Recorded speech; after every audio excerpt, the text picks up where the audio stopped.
ಸುಖ ಸುಮ್ಮನೆ ಅಪಪ್ರಚಾರ ಮಾಡೋದು, ನಾವೇನು ಗೊತ್ತಿಲ್ಲದಲೇ ಮಾತಾಡೋದನ್ನ ಆದಷ್ಟು ಸಾರ್ವಜನಿಕರು ಕಮ್ಮಿ ಮಾಡಬೇಕು. ಈ ಕ್ಷೇತ್ರದ ಬಗ್ಗೆ ಕೆಲವೊಂದಿಷ್ಟು ಜನ ಅಪಪ್ರಚಾರ ಮಾಡಿದ್ದಾರೆ. ಆ ದೇವರು, ಆ ಮಂಜುನಾಥ ಸ್ವಾಮಿ ಏನಿದೆ ಅದಕ್ಕೆ ತಕ್ಕಂಗೆ ಸರಿಯಾಗಿ ಏನು ಸತ್ಯತೆಯನ್ನು ತೋರಿಸ್ತಾ ಇದ್ದಾರೆ. ಇದು ಧರ್ಮಸ್ಥಳಕ್ಕೆ ಒಂದು ಅಪಪ್ರಚಾರವನ್ನು ತರುವಂಥ ಒಂದು ದೊಡ್ಡ ಒಂದು ಸಂಚು ನಡೆದಿದೆ. ಮೊದಲನೇದಾಗಿ ಸರಿಯಾದ ಒಂದು ಸ್ಪಷ್ಟವಾದ ತನಿಖೆ ಆಗಬೇಕು. ಏನಂತಂದರೆ ಈಗಿರೋವಂಥ ವ್ಯವಸ್ಥೆ ನಮಗೆ ಬದಲಾವಣೆ ಆಗಬೇಕು.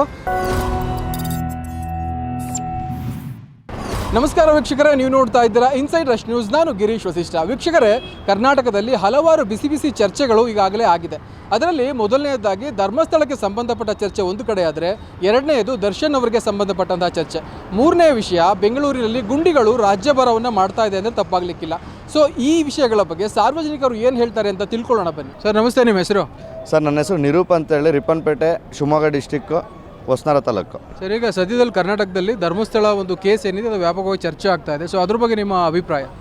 ನಮ್ಮ ಪ್ರಕಾರ ಧರ್ಮಸ್ಥಳ ಅಂದರೆ ಅದೊಂದು ಧರ್ಮಕ್ಷೇತ್ರ, ಆಮೇಲೆ ಸಾವಿರಾರು ಜನಕ್ಕೆ ಅನ್ನ ಕೊಡುವಂಥ ಕ್ಷೇತ್ರ. ಈ ಕ್ಷೇತ್ರದ ಬಗ್ಗೆ ಕೆಲವೊಂದಿಷ್ಟು ಜನ ಅಪಪ್ರಚಾರ ಮಾಡಿದ್ದಾರೆ. ಆ ದೇವರು, ಆ ಮಂಜುನಾಥ ಸ್ವಾಮಿ ಏನಿದೆ ಅದಕ್ಕೆ ತಕ್ಕಂಗೆ ಸರಿಯಾಗಿ ಏನು ಸತ್ಯತೆಯನ್ನು ತೋರಿಸ್ತಾ ಇದ್ದಾನೆ. ಇದರಲ್ಲಿ ಏನಂದರೆ, ಈಗ ಸುಮ್ಮನೆ ದೇವಸ್ಥಾನದ ಹೆಸರನ್ನ ಕೆಡ್ಸಕ್ಕೆ ಹೋಗಿದ್ರಿಂದ ಇದು ಈ ಥರ ಎಲ್ಲ ಸುಳ್ಳು ಪ್ರತಿ ಸರಿ ಅವನು ಅನಾಮಿಕ ಬಂದ, ಗುಂಡಿ ತೋಡಿಸ್ತಾ ಎಲ್ಲ ಪೂರ್ತಿ ಇದು ಮಾಡಿದ್ದಾರೆ. ಇದರಿಂದ ಏನಂದರೆ, ಇನ್ನೊಂದೇನೆಂದರೆ, ಈ ಸರ್ಕಾರ, ಕಾಂಗ್ರೆಸ್ ಸರ್ಕಾರ SIT ತನಿಖೆ ಕೊಡ್ತು. SIT ತನಿಖೆ ಕೊಟ್ಟಾಗ ಭಾಳಷ್ಟು ವಿರೋಧ, ಇದೇನೂ ಇಲ್ಲ, ಧರ್ಮಸ್ಥಳಕ್ಕೆ ಅಪಪ್ರಚಾರ ಮಾಡೋಕ್ಕೋಸ್ಕರ SIT ತನಿಖೆ ಕೊಟ್ಟರು ಅಂತೇಳಿ ಭಾರಿ ಜನ ಕಾಮೆಂಟ್ಸ್ ಮಾಡಿದ್ದು ನಾನು ನೋಡಿದೆ. ಏನಾದರೂ SITಗೆ ಇದೇ ಸರ್ಕಾರ SIT ಕೊಡಲಿಲ್ಲ ಅಂದರೆ ಸತ್ಯತೆ ಹೊರಗೆ ಬರ್ತಿರಲಿಲ್ಲ. ಹಂಗಾಗಿ ಸರ್ಕಾರ ಒಳ್ಳೆ ಕೆಲಸ ಮಾಡಿದೆ. SIT ಕೊಟ್ಟು ಧರ್ಮಸ್ಥಳದ ಧರ್ಮ ಹೆಂಗೆ ಯಾವ ಥರ ಇದೆ ಅಂತ ಈಗ ಜನನ ಕಣ್ಣಾರೆ ನೋಡ್ತಿದ್ದಾರೆ. ಎಲ್ಲ ಅವರು ಹಬ್ಸಿರೋ ಅಂಥ ಅಪಪ್ರಚಾರಗಳು ಎಲ್ಲವೂ ಅದಕ್ಕೆ ಮುಕ್ತಾಯ ತೆರವಿಗೆ ಬರ್ತಾ ಇದೆ. ಹಾಗಾಗಿ ಎಲ್ಲ ಮುಂದೆ ಈ ದೇವಸ್ಥಾನದ ಮೇಲೆ ಏನಿದೆ ಅಪಪ್ರಚಾರ ಮಾಡುವಂಥವ್ರು ಅಥವಾ ಇರುವಂಥ ಕಳಂಕ ಎಲ್ಲ ತೊಳೆದೋಗ್ತಿದೆ ಅಂತ ಈ ಸಮಯದಲ್ಲಿ ನಾವು ಹೇಳ್ತೀವಿ.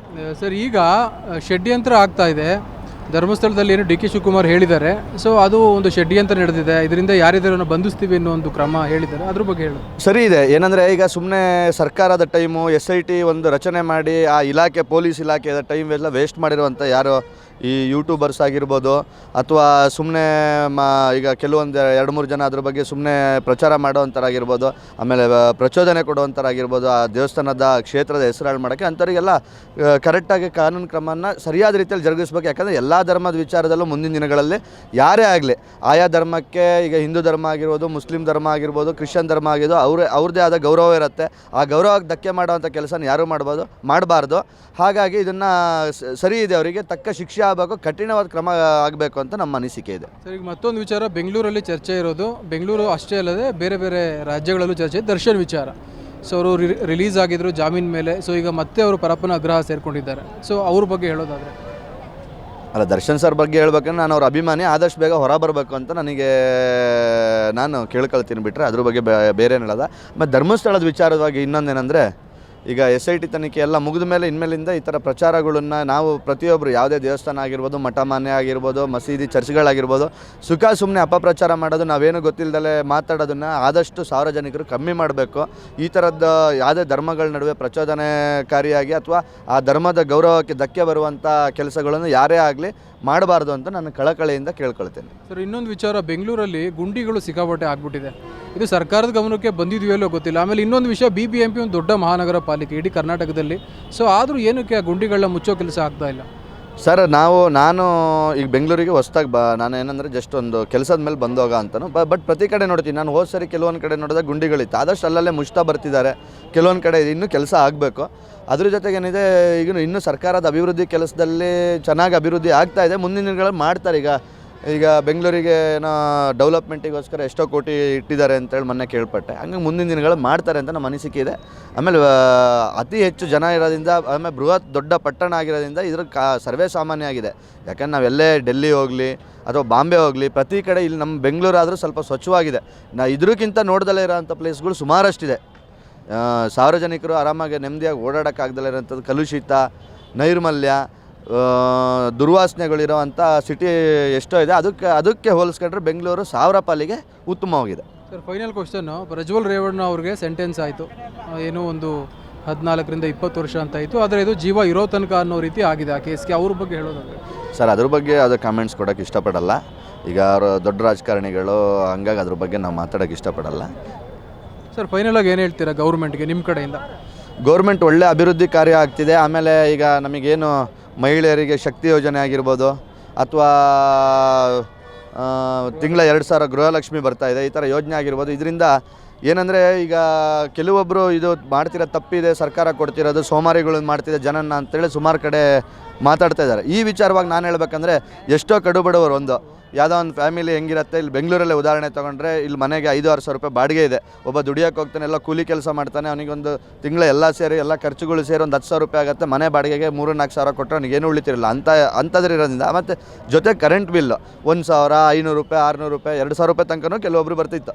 ಈ ಎಲ್ಲ ಯೋಜನೆಗಳಿಂದ ಏನಂದರೆ, ಒಬ್ಬ ಬಡವನಿಗೆ ಮನೆ ಬಾಡಿಗೆ ಕಟ್ಟೋಕ್ಕೆ ಒಂದು 2,000 ರೂಪಾಯಿ ಬರೋ ದುಡ್ಡಲ್ಲಿ ಮನೆ ಬಾಡಿಗೆ ಕಟ್ಟೋಕ್ಕಾಯಿತು, ಅಥವಾ ಕರೆಂಟ್ ಬಿಲ್ ಉಳಿತಾಯ ಆಗಿದ್ದು, ಅವ್ರದ್ದೆಲ್ಲ ಸೇವಿಂಗ್ಸ್ ಆಯಿತು. ಆಮೇಲೆ ಇದರಿಂದ ಏನು ಅವಶ್ಯಕತೆ ಇಲ್ದಿರೋರು, ಆಮೇಲೆ ಒಂದು ಲೆವೆಲ್ಲಿಗೆ ಉತ್ತಮವಾಗಿರೋರು, ಆರ್ಥಿಕವಾಗಿ ಅನುಕೂಲ ಇರೋ ಅಂಥವ್ರಿಗೆ ಇದು ಬೇಡ ಆಗಿದೆ. ಬಿಟ್ಟರೆ ತುಂಬ ಕಡು ಬಡವರಿಗೆ, ಆಮೇಲೆ ಅವಶ್ಯಕತೆ ಇದ್ದವರಿಗೆ ಈ ಯೋಜನೆಗಳು ತುಂಬ ಅನುಕೂಲವಾಗಿದೆ. ಆದರೆ ಎಲ್ಲೋ ಒಂದು ಕಡೆ ಅವರ ಕಣ್ಣೂರ್ಸಕ್ಕೆ ಹೋಗಿ ಇತರರು ಏನು ಮಿಡಲ್ ಕ್ಲಾಸ್ ಇದ್ದಾರೆ, ಅವ್ರಿಗೆ ಮೆಟ್ರೋ ಆಗಿರ್ಬೋದು, ಹಾಲ, ಪ್ರತಿಯೊಂದು ರೇಟು ಜಾಸ್ತಿ ಮಾಡಿದ್ದಾರೆ. ಸರಿ, ಈಗ ರೇಟು ವಿಚಾರಕ್ಕೆ ಬಂದರೆ ಯಾವಾಗ ಜಾಸ್ತಿ ಆಗಿಲ್ಲ?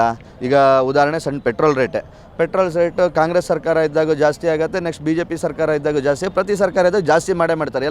ನಾವು ನೆಕ್ಸ್ಟ್ ಏನಾದ್ರು ಈಗ ಹಿಂದೆ ಕಾಂಗ್ರೆಸ್ ಇರ್ಬೇಕಾದ್ರೆ, ಅಧಿಕಾರದಲ್ಲಿ ಇರ್ಬೇಕಾದ್ರೆ ಪೆಟ್ರೋಲ್ ರೇಟ್ ಐ ಥಿಂಕ್ 80 ರೂಪಾಯಿ ಇತ್ತು. 80 ರೂಪಾಯಿ ಇದ್ದ ಕಾಂಗ್ರೆಸ್ ಸರ್ಕಾರ ಬಂದಮೇಲೆ ನಿಯರ್ಲಿ 92 ರೂಪಾಯಿ ತನಕ ಬಂತು. ಏನು ಅವ್ರೇನು ಮೈನಸ್ ಮಾಡಲಿಲ್ಲಲ್ಲ, 70 ರೂಪಾಯಿ 80 ರೂಪಾಯಿ ಮಾಡಲಿಲ್ಲವಲ್ಲ ಯಾರು? ಈ ಗಮನಿಸೋ ಅಂಶ ಏನು ಅಂದರೆ, ರೈತರ ಬಗ್ಗೆ ಹೇಳಬೇಕು ಅಂದರೆ 25ರಿಂದ 30 ರೂಪಾಯಿ ಪಹಣಿ ಇತ್ತು, ಆದರೆ ಸಡನ್ನಾಗಿ ಅದು 80 ರೂಪಾಯಿ ಹೋಗಿತ್ತು ಒಂದು ಕಾಲದಲ್ಲಿ. ಇವಾಗಲೂ 100 ರೂಪಾಯಿ ಆಗಿದೆ. ಸೊ ಅದ್ರ ಬಗ್ಗೆ ರೈತರಿಗೆ ಅದು ಒಂಥರ ಬರ್ಡನ್ ಅಥವಾ ಹೊರೆ ಆಗಲಿಲ್ವಾ? ಸರ್ ಏನಾಗಿದೆ ಅಂದರೆ, ಈಗ ರೈತರ ವಿಚಾರಕ್ಕೆ, ರೈತ ಭಾರತ ದೇಶದ, ನಮ್ಮ ದೇಶಕ್ಕೆ ಬೆನ್ನೆಲುಬು. ನಾನು ಒಬ್ಬ ರೈತನೇ. ನಾನು ರೈತ ಆಗಿ ಹೇಳಬೇಕು, ನಂದು ಸ್ವಂತ ಹೇಳಬೇಕು ಅಂದರೆ, ಈಗ ಏನಾಗುತ್ತೆ, 100 ರೂಪಾಯಿ 50 ರೂಪಾಯಿ RTCಗೆ ಯಾವ ಥರ ಮಾಡಿದ್ದಾರೆ ಅಂದರೆ, ಈ ಮೊದಲು ಏನಂದರೆ ಒಂದು RTCಗೆ 10 ರೂಪಾಯಿ ಇತ್ತು, ಈಗ 15 ರೂಪಾಯಿ ನೆಕ್ಸ್ಟ್ ಬಂತು, ಕಂಟಿನ್ಯೂ 15 ರೂಪಾಯಿ ಇದೆ. ಆದರೆ ಪೋಡಿ ಆಗದೆಲ್ಲ ಇರೋ ಅಂಥ RTCಗಳೇನಾಗಿರುತ್ತೆ, ತುಂಬ ಸರ್ವೆ ನಂಬರ್ಗಳಲ್ಲಿ ಸುಮಾರಷ್ಟು ಜನ ಇರ್ತಾರೆ, ಅದೆಲ್ಲ ಒಟ್ಟುಗೂಡಿರಲ್ಲ. ಅವ್ರದ್ದೆಲ್ಲ ಒಟ್ಟುಗೂಡಿ ಭಾಳಷ್ಟು ಪಾಣಿ ಬರೋದು. ಅಂಥ ಪಾಣಿಗಿದ್ದಾಗ ಪೇಪರ್ ಖರ್ಚು ಅನಿವಾರ್ಯ ಬರುತ್ತೆ. ಈಗ 5 ಪೇಜ್ ಮೇಲಿದ್ದರೆ 50 ರೂಪಾಯಿ, 5 ಪೇಜ್ ಒಳಗಿದ್ರೆ 15 ರೂಪಾಯಿ ಮಾಡಿದ್ದಾರೆ, 5 ಪೇಜ್ ಮೇಲ್ಪಟ್ಟೆ 15 ಪೇಜ್ ತನಕ 50 ರೂಪಾಯಿ ಮಾಡಿದ್ದಾರೆ. ಅದ್ರ ಬಗ್ಗೆ ಸರಿ ಇದೆ. ನೆಕ್ಸ್ಟ್ ನಿಧಾನವಾಗಿ ಸರ್ಕಾರ ಏನಂದರೆ, ಪೋಡಿಗಳು ಕಾರ್ಯ ಆದಷ್ಟು ಬೇಗ ವಿಲೇವಾರಿ ಮಾಡಿದ್ರೆ ಇದು ರೈತರಿಗೆ ಮತ್ತೆ 15 ರೂಪಾಯಲ್ಲೇ RT ಸಿಗುತ್ತೆ ಅಂತ ನನ್ನ ಅನಿಸಿಕೆ. ನಿಮ್ಮ ಪ್ರಕಾರ ಬೆಸ್ಟ್ CM ಯಾರು? ಮತ್ತು ಈಗ DK ಶಿವಕುಮಾರ್ ಉಪಮುಖ್ಯಮಂತ್ರಿ ಆಗಿದ್ದಾರೆ, DCM, ಅವರು ಮುಖ್ಯಮಂತ್ರಿ ಆಗಬೇಕಾ? ಸರ್ ನಾವು ಬೆಸ್ಟ್ CM ಅಥವಾ ಬೆಸ್ಟ್ ಆಗಬೇಕು ಅನ್ನೋದಿಲ್ಲ, ನಮಗೆ ಜನರಿಗೆ ಒಳ್ಳೇದಾಗಬೇಕು. ಆ ಥರದವ್ರು ಯಾರೇ CM ಬರಲಿ ಅವ್ರಿಗೆ ಎಲ್ಲರಿಗೂ ಬೆಸ್ಟ್ ಅಂತಲೇ ನಾವು ಹೇಳ್ತೀವಿ ಸರ್. ಜನರಿಗೆ, ಸಾರ್ವಜನಿಕರಿಗೆ ಅನುಕೂಲ ಆಗೋಂಥವ್ರು ಯಾರೇ ಬಂದರು. Okay sir, thank you. Sir ನಮಸ್ತೆ, ನಿಮ್ಮ ಹೆಸರು? ನನ್ನ ಹೆಸರು ರಮೇಶ್ ಅಂತ. ಸರ್ ಈಗ ಪ್ರಸ್ತುತವಾಗಿ ಧರ್ಮಸ್ಥಳದ ಬಗ್ಗೆ ವಿಚಾರ ನಡೀತಾ ಇದೆ ಕರ್ನಾಟಕದಲ್ಲಿ, ಮತ್ತು ಇದು ಹೆಚ್ಚಳವಾಗಿ ಚರ್ಚೆ ಆಗ್ತಾ ಇದೆ. ಸೊ ಇದ್ರ ಬಗ್ಗೆ ನಿಮ್ಮ ಅಭಿಪ್ರಾಯ?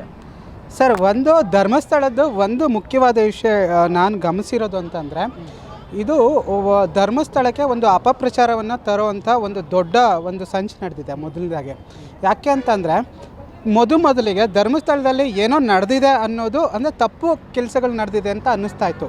ಬಟ್ ಆದರೆ ಇತ್ತೀಚಿನ ಬೆಳವಣಿಗೆಗಳನ್ನ ನೋಡಿದ್ರೆ, ಇತ್ತೀಚಿನ ವರದಿಗಳನ್ನ ಗಮನಿಸ್ಬಂದರೆ, ಇದು ಧರ್ಮಸ್ಥಳದಲ್ಲಿ ಮತ್ತು ವೀರೇಂದ್ರ ಹೆಗಡೆ ಅವರಿಗೆ ಅತ್ಯಂತ ಕೆಟ್ಟ ಹೆಸರನ್ನು ತರುವಂಥ ಒಂದು ಸಂಚು ನಡೀತಾ ಇದೆ. ಅದು ಮೇಲ್ನೋಟಕ್ಕೆ ಇವತ್ತು ಸಂಪೂರ್ಣವಾಗಿ ಕಂಡುಬರ್ತಾ ಇದೆ. ಮತ್ತು ಇದರಲ್ಲಿ ಕೆಲವು ದೇಶದ್ರೋಹಿಗಳು, ಧರ್ಮದ್ರೋಹಿಗಳು ಇದರಲ್ಲಿ ಸಂಪೂರ್ಣವಾಗಿ ತಮ್ಮ ಒಂದು ದುರುದ್ದೇಶವನ್ನು ಇಲ್ಲಿ ತೋರಿಸಿದ್ದಾರೆ ಅಂತ ನನಗನ್ನಿಸ್ತಾ ಇದೆ. ಎರಡನೇದು, ಯಾವುದೇ ಒಂದು ಈ ಆರೋಪಗಳು ಏನು ಬಂದಿದೆ ಅದಕ್ಕೆ ಸ್ಪಷ್ಟವಾದ ಯಾವುದೇ ಸಾಕ್ಷಿ ಅಂತೂ ಇದುವರೆಗೂ ಒದಗಿಸಿಲ್ಲ.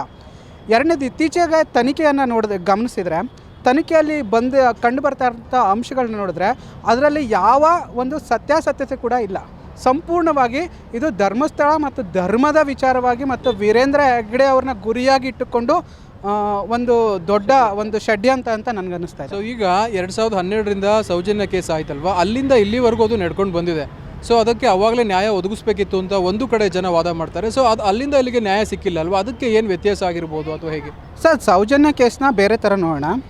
ಈಗ ಧರ್ಮಸ್ಥಳದಲ್ಲಿ ಆಗಿರುವಂಥ ಇತ್ತೀಚಿನ ಕೆಲವು ಬೆಳವಣಿಗೆಗಳನ್ನ ಬೇರೆ ಥರ ನೋಡೋಣ.